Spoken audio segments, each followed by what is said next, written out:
Hello दोस्तों, मैं JK SET L S SET NTA UGC NET paper 2 education के series का एक और वीडियो लेकर आया हूं। दोस्तों, आज का जो हमारा टॉपिक है वो है वेदांता फ़िलासफ़ी। इससे पहले हमने डिस्कस किया है फ़िलासफ़ी क्या है, उसके बाद इंडियन फ़िलासफ़ी, और उसके बाद हमने डिस्कस किया है सांख्या फ़िलासफ़ी और योगा फ़िलासफ़ी। आज का हमारा टॉपिक है वेदांता फ़िलासफ़ी। अगर आप में से किसी ने वो वीडियोज़ नहीं देखे हैं तो आप प्ले लिस्ट में जाइए।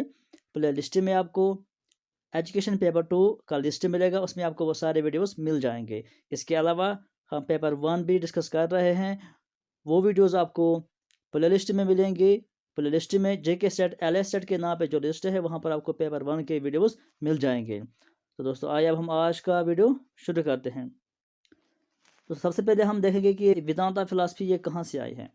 वेदांता फिलासफी आई है उपनिषद से। अब आप कहेंगे कि ये उपनिषद क्या है।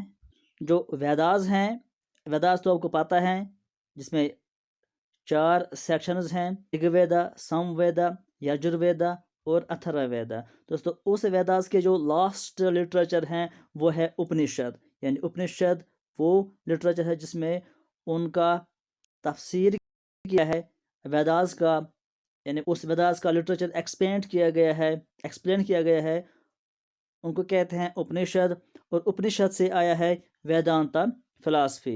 यानी ये वेदास के एंड वाले बुक्स हैं, उसका लास्ट लिटरेचर। दोस्तों, इसीलिए इसको वेदांता भी बोलते हैं। और वेदांता का माने हैं एंड ऑफ द वेदास, यानी ये वेदास का एंड पे जो लिटरेचर है वेदास को एंड करता है, इसलिए इसको बोलते हैं वेदांता, वेद अंत। अब हम देखेंगे कि ये जो वर्ड उपनिषद है, इसको उपनिषद क्यों कहते हैं, इसका मतलब क्या है। दोस्तों, उपनिषद का मतलब है what destroys ignorance and gets man near to the God. यानी वो चीज़ जो इग्नोरेंस ख़त्म करता है, जो जहलत दूर करता है, जहलत ख़त्म करता है एक इंसान की, और उसको करीब ले जाता है अपने गॉड, अपने भगवान के। मतलब ये वो लिटरेचर है, ये वो बुक्स है जो इनको पढ़े और फॉलो इनको करे, उसकी जहालत, उसकी बुराई ख़त्म होती है, उसकी जहालत दूर होती है और वो नज़दीक होता है अपने गॉड के। या दूसरा अगर हम माने इसको देखते हैं, वो है what gets man near to the teacher. Teacher का मतलब भी है जो अपना उस्ताद होता है, जो अपना लीडर होता है, या गॉड, वो भी एक टीचर ही है। अब जो उपनिषद है इसको क्या कहते हैं, इनर और सेक्रेट मीनिंग्स। इनर और सेक्रेट मीनिंग्स यानी रहस्य ऑफ द वेदास। यानी वेदास जो हैं उनका अंदरूनी मीनिंग, उनका असली मीनिंग क्या है, उसको बोलते हैं उपनिषद। यानी उपनिषद उनको एक्सप्लेन करता है, उनका रियल मीनिंग बता, उनको तफसीर करता है। तफसीर जो है वेदांता फिलासफी का, उनको ब्रॉडली एक्सप्लेन करता है, ये उसको बोलते हैं उपनिषद। दोस्तों, इस लिहाज से यानी उपनिषद वेदास के रहस्य यानी असली मीनिंग बताता है, इस लिहाज से इसको एक और नाम से कहा जाता है, और वो है वेदोपनिषद। यानी उपनिषद को एक दूसरा नाम भी है, वो है वेदोपनिषद, जिसका माने है mystery of Vedas. Mystery of Vedas. ये जो वेदांता लिटरेचर है या वेदांता फिलासफी हम कहेंगे, ये 3 चीज़ों पर डिपेंड है। यानी 3 चीज़ें इसके सोर्सेस हैं, 3 फिलासफीज के सोर्सेस हैं, इसलिए इसको बोलते हैं प्रस्थानत्रय। प्रस्थानत्रय का मतलब है 3 सोर्सेज, और वो 3 सोर्सेज क्या हैं ये आप याद रखें, बहुत ही इंपॉर्टेंट है। एक तो ये है उपनिषद, जो हमने अभी बात की, उपनिषद का मतलब क्या है। उसके बाद है ब्रह्मा सूत्र। ब्रह्मा सूत्र जो लिटरेचर है, हिंदू लिटरेचर, इस पर भी ये वेदांता डिपेंड है। और उसके बाद है भगवत गीता। यानी 3 लिटरेचर का मिला हुआ है ये वेदांता फिलॉसफी, जो उन 3 लिटरेचर, 3 तरह के लिटरेचर में जो कहा गया है उनको मिलाकर बनाया गया है ये वेदांता फिलॉसफी। इन तीनों की फिलॉसफी इसमें शामिल है। तो यहाँ पर एक बात आपको इम्पॉर्टेंट जाननी ये है कि जो वेदांता फिलॉसफी है ये एक टर्म, सिंगल टर्म नहीं है, बल्कि ये अम्ब्रेला टर्म है। अम्ब्रेला टर्म का मतलब यह है कि इसमें एक ही शामिल नहीं, एक डॉक्ट्राइन शामिल नहीं है, एक रिलीजन या एक फिलॉसफी शामिल नहीं है, बल्कि इसमें बहुत सारे पार्ट्स हैं, बहुत सारे शाखस इसमें हैं। यानी अलग अलग स्कूल के अलग अलग फाउंडर भी हैं, उन्होंने इसमें वो उसमें शामिल है। यानी 6 मेजर स्कूल्स या मेजर ट्रेडिशंस हम कहते हैं इसमें शामिल है, वो मिलाकर बनाते हैं वेदांता फिलॉसफी। वो क्या क्या हैं वो हम अभी जानेंगे, और किसने कौन सा स्कूल दिया है वो भी हम अभी जानते हैं। यहाँ पर लिखा हुआ है कि ऑल द डिफरेंट ट्रेडिशंस, या हम कहेंगे कि वेदांता फिलॉसफी या स्कूल्स वो किस पे डिपेंड करता है। उन सारे में बात कही जाती है 3 चीज़ों की। यानी एक ब्रह्मांड, ब्रह्मांड का मतलब क्या है, अल्टीमेट मेटाफिजिकल रियलिटी। यानी ब्रह्मांड का मतलब है कि वो चीज़ जो रियलिटी है, जो हमेशा रहेगी, जो कभी ख़त्म नहीं होती है। यानी ब्रह्मांड एक चीज़ है। दूसरा चीज़ क्या है इसमें, आत्मा। आत्मा या इसको बोलते हैं हम जीव आत्मा।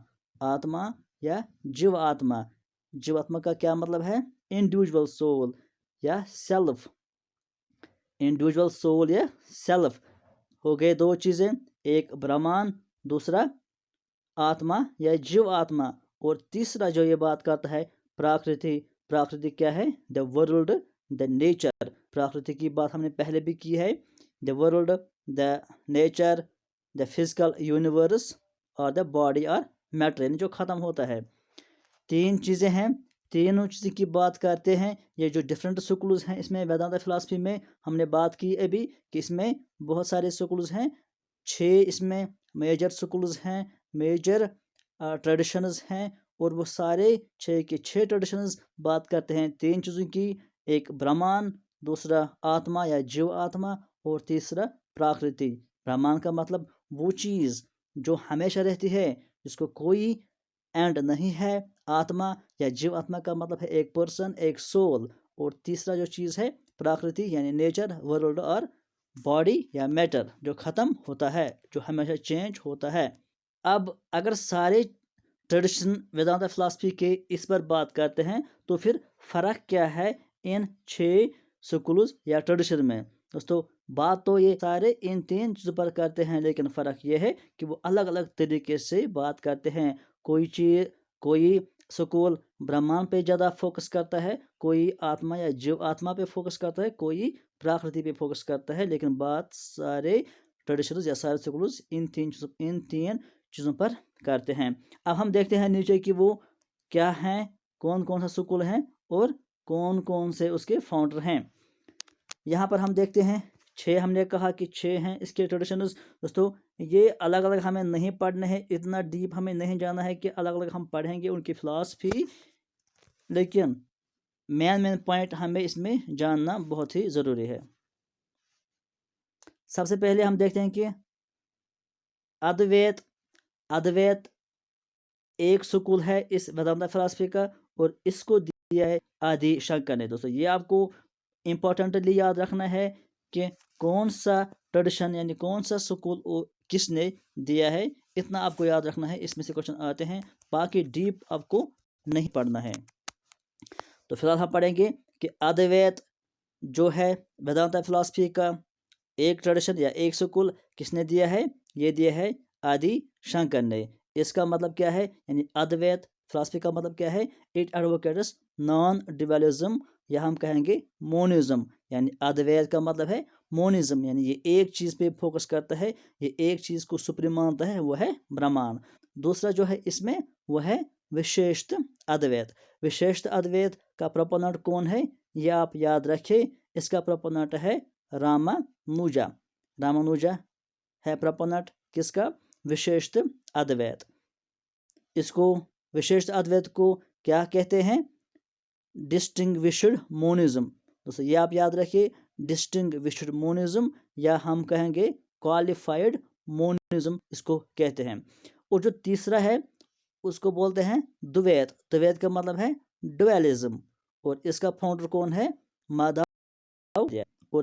और चौथा जो है वो है द्वैत अद्वैत, इसका फाउंडर कौन है, निम्बार्का। पांचवा क्या है, शुद्ध अद्वैत। शुद्ध अद्वैत को क्या कहते हैं? Pure monism.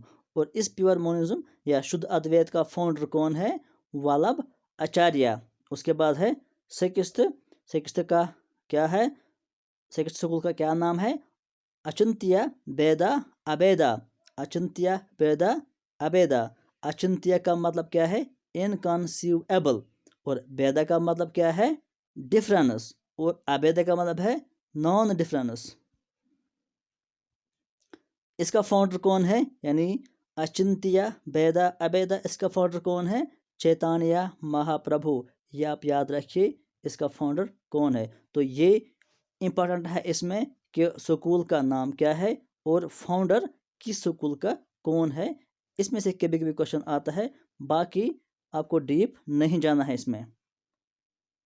इसके अलावा जो वेदांता फिलॉसफी है, इसमें आपको ये याद रखना है कि ये जो वेदांता फिलॉसफी है, इसमें बात की गई है कि 6 तरीकों से हम नॉलेज हासिल कर सकते हैं, या ट्रू नॉलेज जिसको हम बोलते हैं प्रमाणास। जब हमने पहले बात की थी संख्या फिलॉसफी और योगा फिलॉसफी में, वहाँ पर 3 चीज़ों की बात की जाती थी। यानी वहाँ पर कहा जाता था कि हम 3 तरीकों से ट्रू नॉलेज हासिल कर सकते हैं। लेकिन वेदांता फिलॉसफी में बात कही जाती है कि हम 6 तरीकों से ट्रू नॉलेज हासिल कर सकते हैं।